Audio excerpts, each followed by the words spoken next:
On day one in court, a shocking move from the defense. Now jurors are facing a critical question that'll determine what Tanner Horner faces for killing 7-year-old Athena Strand. Before day two begins this morning, senior investigative reporter Tanya Iserer brings us up to speed as the trial moves forward.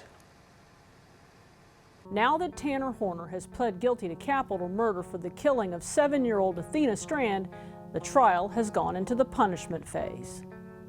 That's where jurors must answer two critical questions that will determine his sentence. They're called special issues. First, jurors must decide whether Horner would be a continuing danger to society.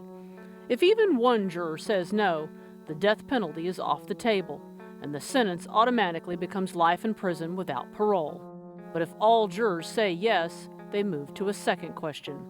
Are there reasons to spare him from the death penalty, including evidence about his character, background, or mental condition? If all jurors reject those reasons, Horner will be sentenced to death. If they cannot agree, the sentence again becomes life without parole. Attorneys say much of this phase could hinge on expert testimony.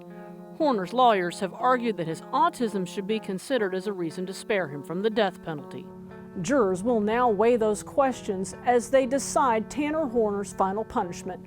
Will he spend the rest of his life in prison or be sentenced to death for the killing of Athena Strand? A bombshell day in court yesterday. We had that guilty plea up front as the trial began, and then some explosive opening statements from prosecutors signaling that Athena Strand's death was not an accident, but may be more calculated, more planned out. Keep up with senior investigative reporter Tanya Iserer as she leads our gavel-to-gavel coverage of the sentencing. You can watch live on our streaming app, WFA Plus, or on YouTube as soon as the trial begins later on today at 9 a.m.